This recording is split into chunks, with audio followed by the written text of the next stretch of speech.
These coins can be valuable. Australian 1 cent coins. They were produced for circulation from 1966 through until 1990 for use as currency. And there's tons of things you can do with them. Some of them are quite valuable by themselves, and you can sell them in sets like this. And I'm going to be doing a search, be looking at some of the error coins you can find, all sorts of information in today's video, all about Australian 1 cent coins. So let's jump straight into it. First thing is the sets. I like to make up sets of coins and then sell them on to people who want one coin from each year to have a complete circulating set of Australian 1 cent coins. And I like to try and find the coins in as good a condition I can for each of the different years they were produced for circulation. So I used to make these sets up, and I still do make the sets up, and I've got 4 right here. But $20 to $30 is what I was selling them for a couple of years ago when I was selling these actively.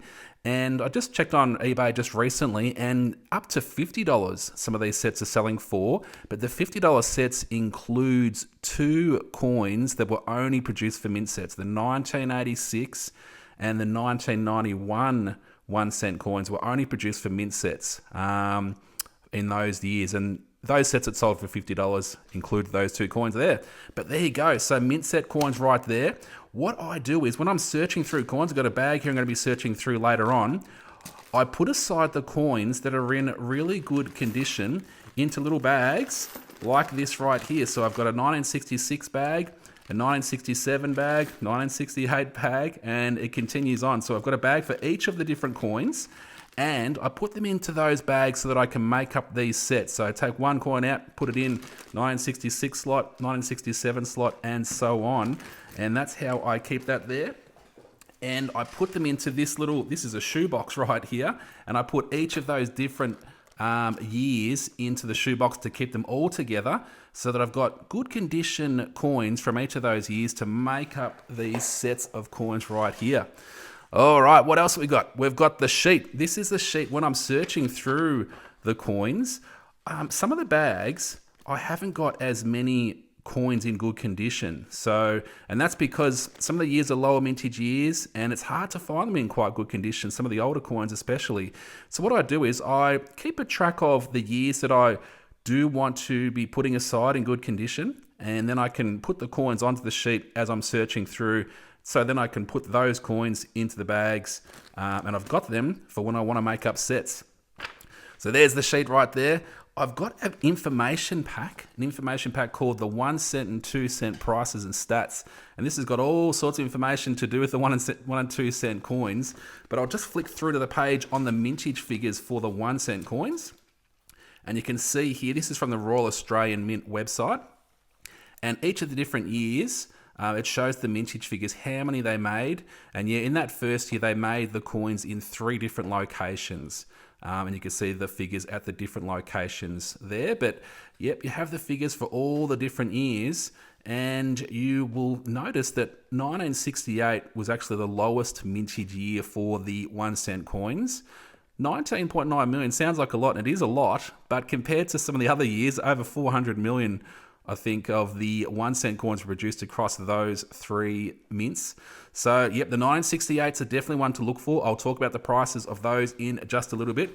But this information pack, it's got lots of information in there, available through the link in my account if you want to have a closer look at that and get some ideas on the prices and things to look for right there. Also, when I'm searching coins, if I find one that's in really good condition, I like to put it aside into this little container here. So I've got little dividers and I've got different years. I just sort of cut up some paper and put them in there so I know which years I'm talking about. This little tub here's got 2 cent coins and also 1 cent coins, but the really bright coppery coins that pretty much in uncirculated type condition, I like to put them aside. And you can sell those coins individually. So individually, those coins, but up to about $10. Up to about $10 these coins sell for, recent selling prices on eBay. But yeah, the 1968 coins in really good condition, up to $59. So $4.50 to $59 for the 1968. But yeah, the really bright coppery coins, when I'm doing my searches, if I find a really nice one, I'll put it into this container here to keep those separate, because in the future I might want to sell those as individual coins up to that $10 sort of range right there.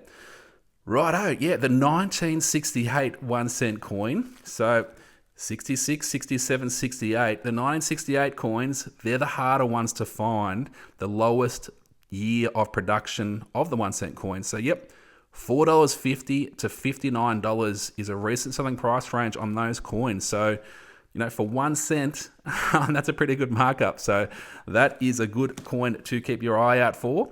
Then there's error coins. So you can get error coins, not as common on the 1 cent coins as it is for other types of coins, but I did see some on eBay just recently. I saw something called a broad strike. So it's struck a fair way off center. And one of those, or a couple of those, have sold for $90. You can also get clips, so clips on the coins and things like that too. So keep your eye out when you're searching through coins. Just look for things that are a bit abnormal, and then it's a good idea to check the error coins book and see if you've got one that looks a bit different, to see if it matches up with the type of error that can occur in the minting process, because yes, they can be worth a fair amount of money. All right, let's have a look at jumping through this bag of coins to see if we can find some cool years like the 1968 and any nice condition coins. I'll just get a little bit organized, move the nice sets out of the way right there, and we'll get the zoom in, and we are going to search this bag right here. I'm looking forward to this. Been a little while since I've searched the 1 cent coins. We'll see if we can find some of those low mintage dates. I might just drop them onto the mat as I'm going.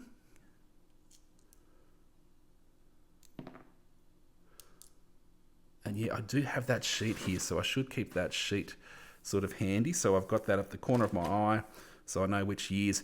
For me, it's pretty much all of the 70s, the 68s. I keep all of the 1968s just because that one's in pretty good condition. But you'll find that 1983, they made a lot in 1983. I might put it aside and just sort of see how many I've got in that container with the bright coppery. Put that aside too. That one's got a bit of... Oh, there we go. We've got a foreign coin. So this is an American 1 cent coin, 1993. There you go. Interesting. It's cool. Sometimes you find coins from other countries. You find New Zealand 1 cent coins, which is awesome. 75. See this one here? It's got a few scrapes and dings and things like that, which is fine. But I like to have the coins as good as I can for those sets. So I might leave that one out. 1983 again, yeah. So the 1983 coins, they can be quite fresh and coppery like that, because I made so many. 87, I think I do have 87 on my list, so I might put that aside for those sets to put in those little bags. Let's get a few more. 66, the first year. This is a feathertail glider possum. And the composition of the coins too, so 97% copper, 2.5% zinc, I think it is, and 0.5% tin.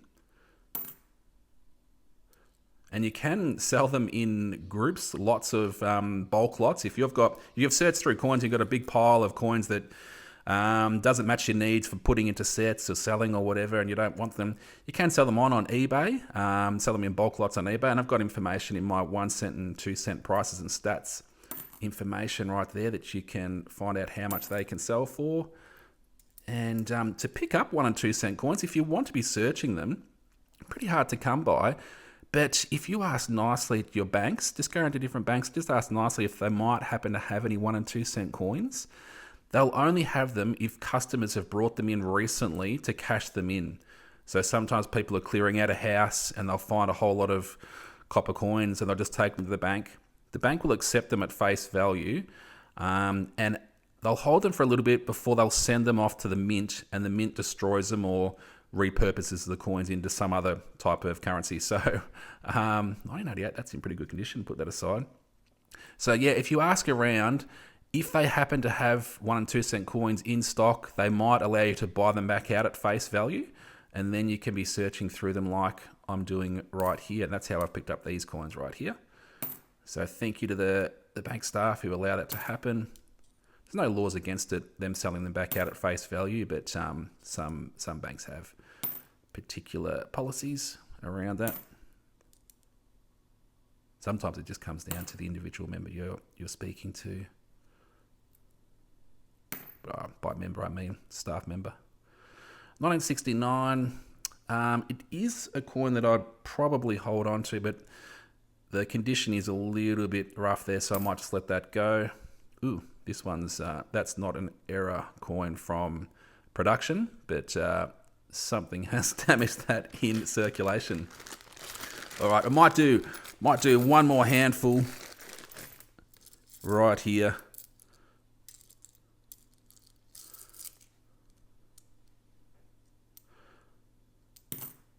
They're quite small coins, so it is good. Like for me, I've got my camera, my phone on filming this video, but I can zoom in so I can see the coin and the detail on the coin a lot better than I can with my natural eye. So it can be helpful to have a digital magnifier or something to help you get a better view on the coin. Here we go, a Canadian 1996 1 cent coin. Quite a little bit larger than the Australian 1 cent coin, you can sort of see there. But there you go, so we've got an American coin, a Canadian coin.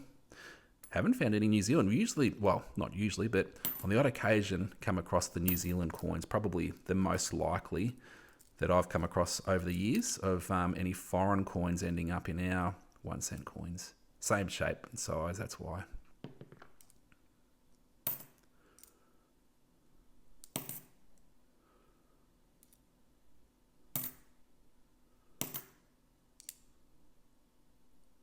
Pretty good condition, put that aside. Whoops. Love to find a 68, 1968s. They are the ones, the main 1 cent coin to be looking for. 72, not too bad a condition. I'll just put that aside. I'll check that a little bit later to see if it will match up with what I want for my sets. Got a bit of a ding in that one.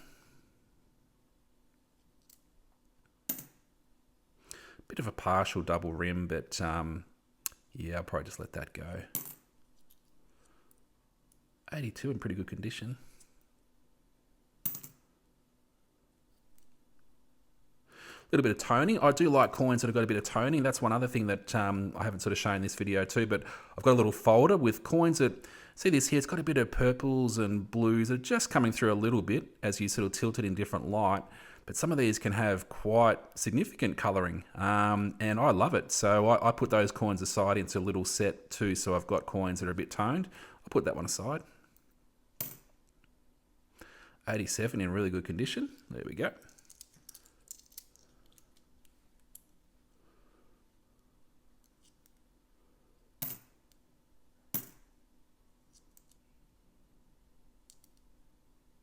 $75, nice and bright. So that I'll put that aside, put it into one of those bags, perhaps to be used. Last coin right here. What have we got? 1971. 1971. That was a fair while ago. In pretty good condition there, so I might put that aside too. But there you go. So 1 cent coins. I love them. I love searching through them, and put some music on, put an audiobook on as you're searching through, and just sort of focus in on the dates, have information with you so that you know what you are wanting to put aside. And yeah, if you want to see more content like this, the things to look for, the prices they can go for, subscribe to my channel or follow my accounts. And if there's extra information that you want to have by your side, I do have a fair few information packs through the links as well for you to keep an eye out for as you are going. So hope you have an awesome day. Good luck if you've got any coins to search. Good luck with your searches and enjoy the hobby. Cool.